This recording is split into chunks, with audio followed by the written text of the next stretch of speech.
All right, to write integration tests for Express applications, we need to install a library called supertest. With supertest, we can send HTTP requests to our endpoint just like how we manually test our application using Postman. So let's do npm install supertest. And because this is only for testing, we're going to save this as a development dependency. So the version I'm using is version 3.0.0. Now back in the code, let's go to index.js. So on line 12, when we call the listen method, look, this method returns a server object. We should export this server from this module so we can load this server in our test file. So we get the result, call it server, and at the end, do a module.exports of this server object. Okay, now let's create our first integration test. So in our test folder, I'm going to add a new folder called integration. Here we add a test file called genres.test.js. So we want to write all the integration tests for the genres endpoint in this file.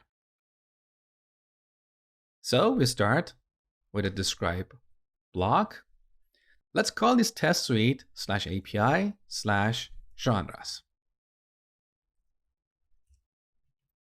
Now inside this test suite, we're going to have other test suites. We're going to group all the tests for sending get, post, put, and delete requests in different test suites. So we add another suite that is for getting all genres. Okay.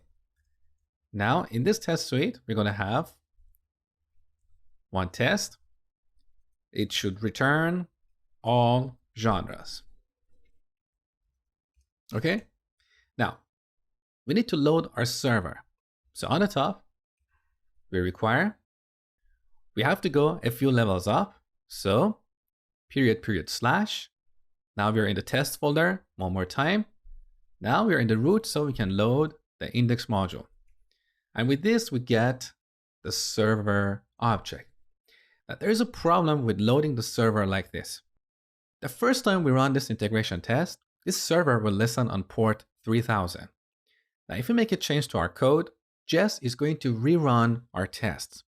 And because we're going to load this server again, we're going to get an exception because there's already a server running on port 3000.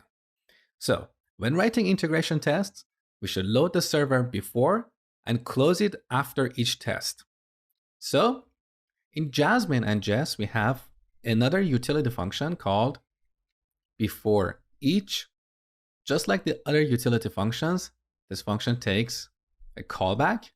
So Jest will call this function before each test inside of this test suite. Okay, now here we can load the server. So I'm going to get the initialization of this server and move it here. Now similarly, we have another utility function after each. Again, we pass a callback function.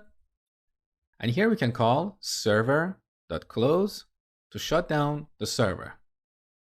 All right, now that we have a server, we are ready to call this endpoint. So on the top, we need to load supertest. So require supertest.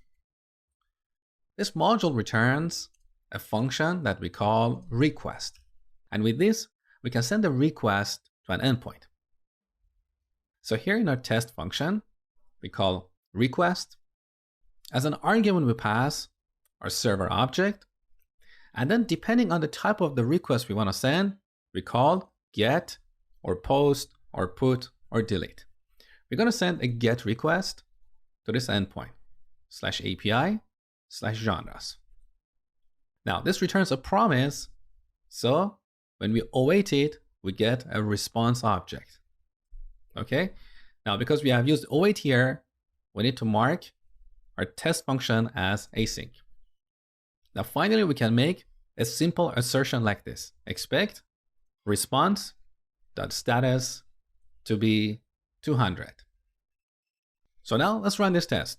Back in the terminal, npm test.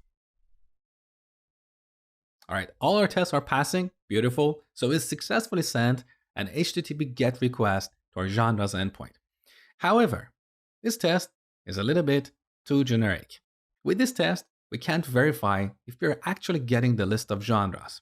So in the next lecture, we're going to pre-populate our test database and then modify this test to ensure the genres that we get from this endpoint are the genres that we have stored in the database.